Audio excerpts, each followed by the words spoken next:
Alô, meus amigos, depois de um longo período ausente, estamos de volta com o Bem Bolado com HG. Bem Bolado com HG, ele não é um comentário diário do HG.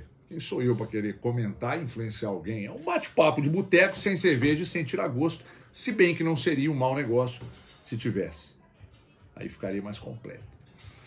Mas o que eu quero dizer é que essa Copa do Mundo, essa final de Copa, eu acho nem que foi só a final. Acho que a Copa do Mundo como um todo, essa Copa mostrou uma série de coisas que tem relação com o intangível, com o imponderável, com o acaso, com a sorte, com o treinamento, com a estratégia, com o mental, com o físico, com o tático, tudo isso.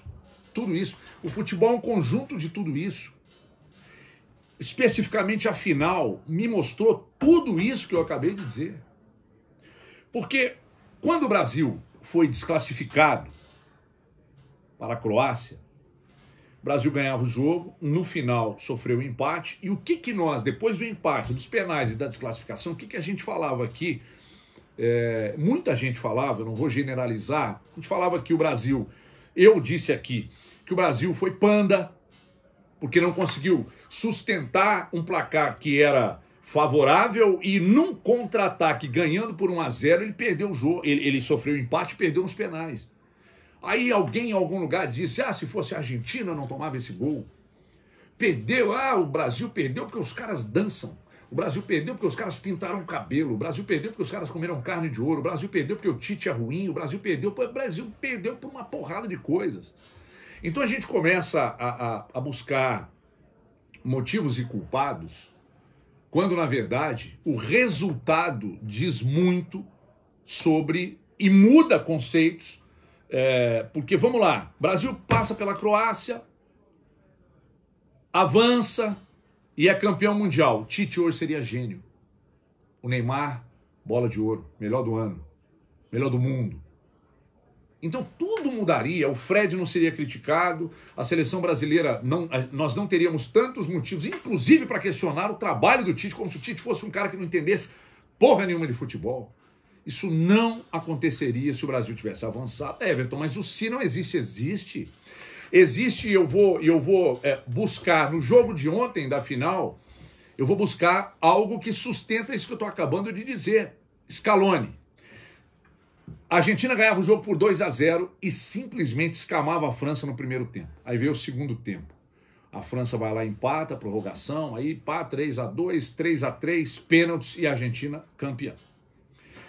Se a Argentina tivesse perdido o jogo no tempo normal, o Scaloni seria um aventureiro juvenil e estagiário, o Messi seria um pipoqueiro, o Otamendi o pior zagueiro do mundo, todos os jogadores jovens que estão na seleção argentina seriam de uma geração fracassada, mas ganharam nos penais.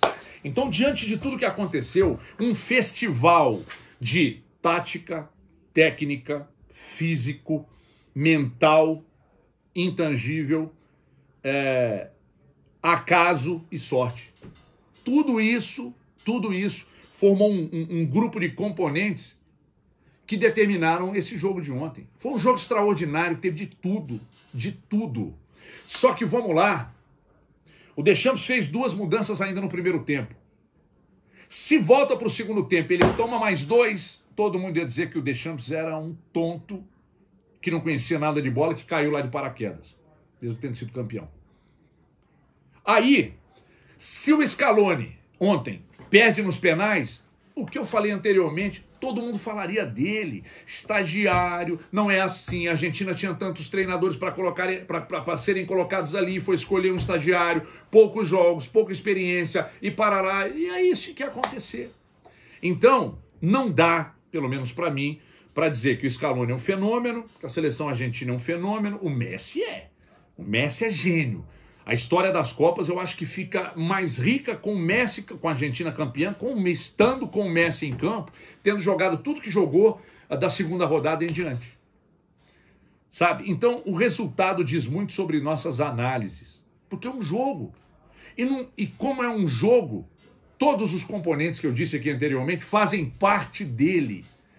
Sorte, imponderável, intangível, analisar, é sempre muito importante o aspecto físico, vimos uma Copa muito física, o aspecto mental, olha essa final, quanto esses caras precisam, o Montiel para a última cobrança, imagina o mental desse cara, o mundo inteiro vendo e a sorte nos pés dele, para definir. Ele foi lá, bateu, um zagueiro, bateu tranquilamente, bem batido o pênalti, a Argentina campeã.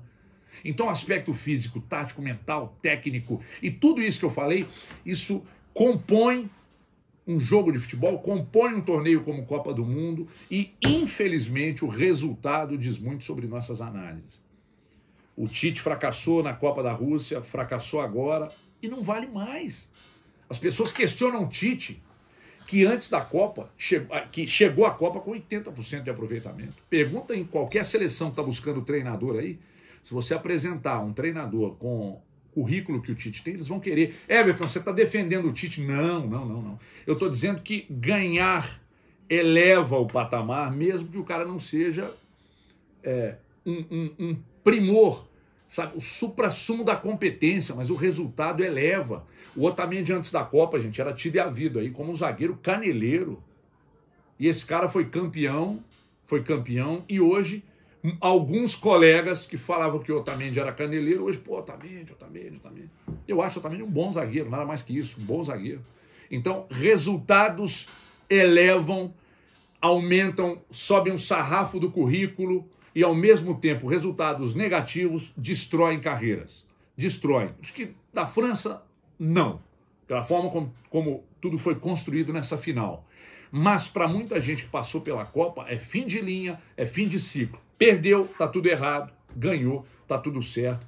E assim caminha o futebol e a humanidade. A gente se fala. Um abraço. Tchau, pessoal.